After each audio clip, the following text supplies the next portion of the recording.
you love someone and then not the person that you pictured, and you don't know if that life is, if the, you spend so much time planning what you think your life is going to be like, and then it doesn't look like that all of a sudden, and it's scary, you don't know what's happening, and then that's where a lot of like anger and resentment comes in, and I think that's kind of like where a lot of their conflict happens in season 2, and I think season 3 is about finding that third thing, which is about accepting the person and knowing that it takes work to be in a relationship, and knowing that there's like a deeper level of love past surfacing with this phrase. Yeah, I think one of my favorite things is the same for every season, is just their ability to learn from each other constantly and to start to listen to one another. And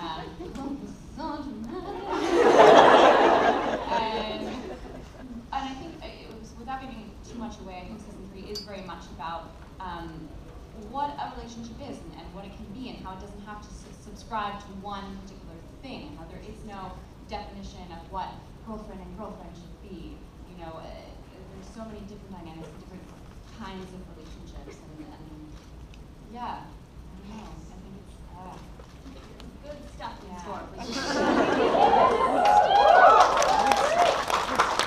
I wanted to ask Caitlin too, like how hard is Laugh gonna flip out when they find out about Perry? Straight up? Well, I mean, in season 2, you saw, like, their only emotional moments were to do with Perry. And, like, she gets real. and badass. Like, really badass. So, I can't tell you specifics, but it's good. Another Now this next question has to be amazing. Let's go way in the back, over behind the blue hat in the back. Yeah. Oh? No? Yeah. Hi. I was just wondering, in terms of Perry getting possessed in the second season, was it she was possessed throughout the entire season, or was it like a gradual possession? If you couldn't hear, she was asking for Perry's possession in season 2. Did it happen early on, or was it a gradual thing? How did that work, and how did you approach playing that also? I'm curious. Yeah, good question. Me too. But in terms of when the possession took place, technically that would have been at the very end of season 1, when they were in the pit and they destroyed the Dean. So the Dean jumped ship into Perry at that point. And so in terms of season 2, I kind of approached it as there was still a lot of Perry, for the most part, I would say, up until the very end of season 2. We saw a lot of Perry, although Perry was sort of dealing with this other entity lurking inside herself and not really understanding what that was or what was going on with her, just being sort of subconsciously aware of this other thing happening. But then, yeah, at the end of season 2, it comes full-blown through, and we'll see what happens in season 3. Was it fun to get to kind of be evil a little bit? Oh, yes. Yeah, as an actor, getting to do these kind of pseudo-double roles, I mean, my God, it's such a gift. There's nothing better. I love it. And the writers on this were amazing in terms of really giving me different voices to work with. So my job was like half built in for me. And yeah, it's really exciting. It's fun. I'm curious too, Nicole, about Mel and how you sort of, how you sort of approach playing a character whose morals are maybe a little bit more ambiguous or a little gray. I think they might be ambiguous to you, but they're not ambiguous to Mel. Interesting. Like, I feel like Mel really stands for what she believes in, and if you take any imaginary situation and think, what would Mel do in that situation? I think she would do whatever is most closely aligned with her moral code, which encompasses the Summers Code and sort of a sort of fairly strict style of feminism.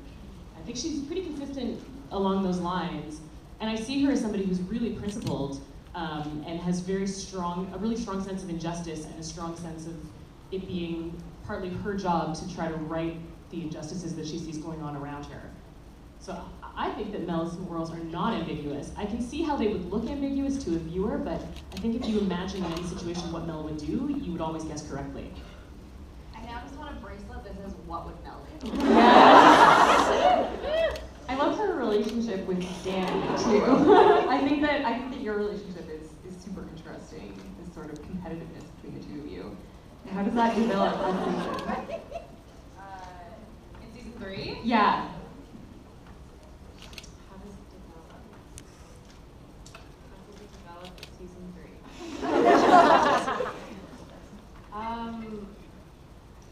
Well, they're kind of on their own paths in season 3. They are kind of just doing their own thing. Danny does some very bad things. Mel doesn't like it. That's the ambiguity is over here. That's what's happening. Interesting. Let's go to another audience question. Let's go over here. Hi. What's your favorite outfit from season 3? I love this question. I just want to say first off that I have a shirt that you wore in season 3, the polka dot one. It's like orange with the black polka dots. I was like, I own that shirt, and I felt so good. And I took a picture of it and tweeted it, and I felt like a creep. So it's cool. We're twins now, and you have to say that shirt. That one.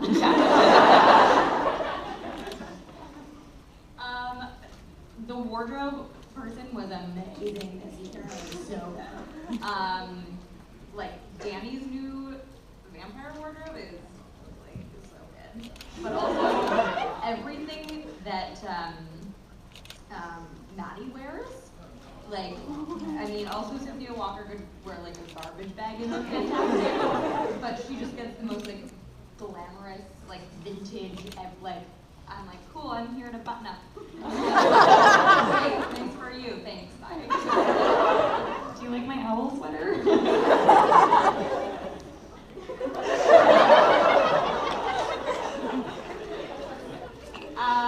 Yeah, it's really difficult to choose just one favorite thing this season because each character has some pretty iconic pieces. Like, I have to say, Maddie, also the Dean, Lap has some really incredible pieces as well. Let's forget, you shall see. Carmilla has some really fantastic jewelry this year, though, that I'm very excited about. That I got to keep. Maybe I just took it. I don't know. And she has some really awesome studded boots as well that I really like. Yeah. Oh, yes. Well, I mean, I cannot give anything away. So, but you will know, I mean, there's one outfit, appears towards the end. I spent a good amount of time in it, and you'll know it to see it, but it was pretty cool. My favorite outfit from last season was the one that Annie wore at the end. It's like that coat with the dangly bits at the buttons up the front. Yeah, that was like so badass. Well, actually, my favorite outfit from the whole season, if you want to try to back to season 1, would be Perry's rodeo clown. Going down in history.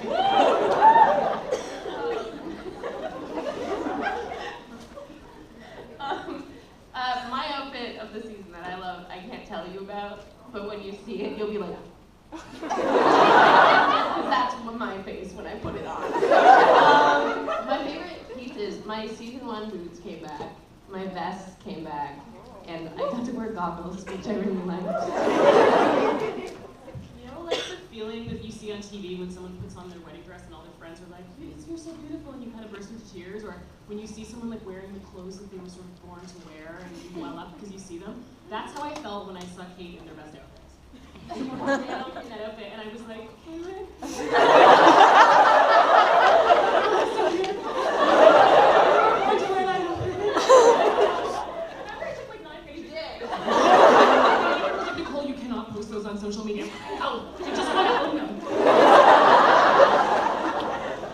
My outfit this year, Mel had awesome clothes last year. A lot of them were darker colors on them, which in detail you can see, but I loved my whole wardrobe last season. This season I dressed in a very dirty, some very dirty, dirt. And then there was some dirt. Just wear So that was not my favorite.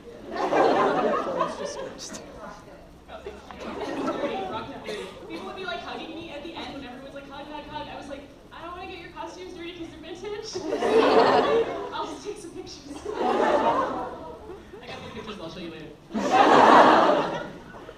Yeah, probably my favorite part of wardrobe for Danny for season 3 was we had some like cool leather harness thing that I wore on a couple of my outfits. We talked about, you know, maybe a collar or two. Sadly, that didn't happen, but there's still some great leather accessories.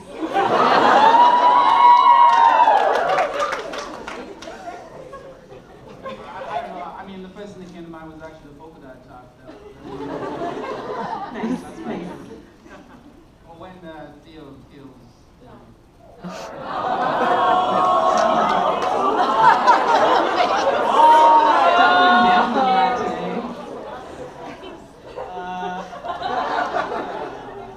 Naked one. Naked one was my favorite one. Very interesting. It's very organic. I don't know, but I saw when I came to hang out on set for a day, and on a day I wasn't shooting. Maddie's costume was beautiful. Actually, I want to talk a little bit about Sophia Walker as Maddie, because she's incredible. And I was bummed out when I thought we maybe weren't going to see any more of her on the show, but we are. Asha, I'm wondering if you can tell us a little bit about how Carmilla's relationship with her sister develops next season. What can I say without giving too much away? I can tell you that Carmilla is just as excited that Maddie is back as I'm excited that Sophia, or I wasn't, I'm still excited that she's back. Maddie's gone through quite a lot as well, so she has an interesting transition. I mean, she did come back from the dead, which has its consequences. So I think they have some struggle navigating that.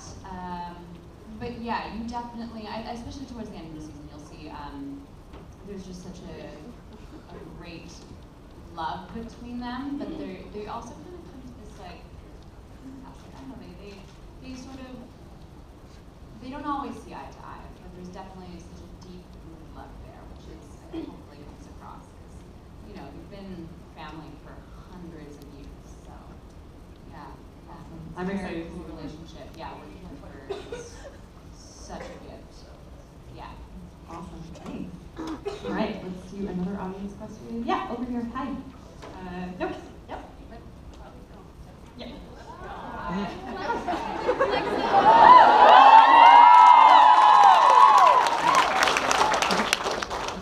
So I'm pretty invested in queer representation. And I was just wondering if you guys could tell us, without any spoilers, if there are some queer deaths we need to worry about, or if the show is safe. There's some what? Queer deaths. I don't know if you've noticed this about season 2, but everyone that died came back to life. Yeah. I think the cool thing about Carmilla is that it treats all the characters with such deep respect, and that they're all such like well fleshed out characters that you know that when bad things happen to them, it's because bad things happen to characters, and not because the queer characters are getting punished. And I think that's really awesome. Like, let's give a big round of applause for all the queer characters.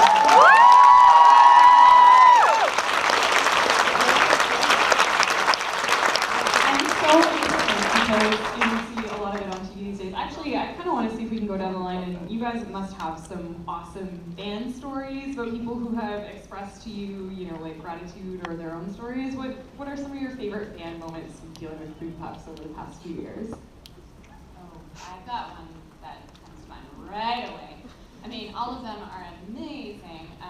I just think it's such a, these are my favorite things, just seeing your faces and feeling your energy, because it's one thing when everything's digital and you see kind of like numbers and follower counts go up, but it's totally a magical thing to actually sit in a room with you. And when I was in New York at the UBK pop-up shop, I had just a really special moment. There were so many parents who were thanking us, and I thought that was really fantastic just to see how supportive they were of their children, and they were thanking us for providing representation, and they were like, thank you for like, you know, making my child not feel like they're grieving. I was like, of course, and it was just so touching that they were there with their kids. And one of my fanboys was one of the youngest people in the States to have top surgery, and it was their 15th birthday, and I bawled, like I just started crying, like I couldn't handle it, and it was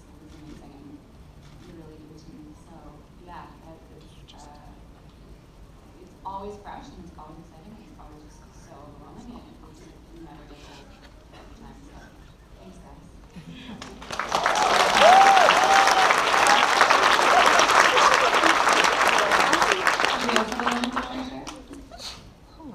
Yeah, I agree that that seeing family come to events is always really important to me, because it's not so much like an enclosed community anymore. It's broadening outside and seeing parents that are supportive and watching things with their kids is also great. And Natasha, that was Speaking oh, of yeah. parents, Go for it. Mine are here.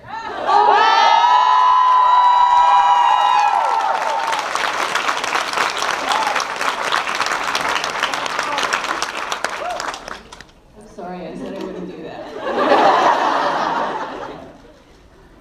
I was gonna say, Natasha, you were at the UBI pop-up shop as part of the New York Doing hosting for kind of TV. Can you talk a little bit about what you've been doing for the channel? Yeah. Well, I was there with Elise as well. It was a Carmilla event, but I did vlog a little bit with the team. Yeah,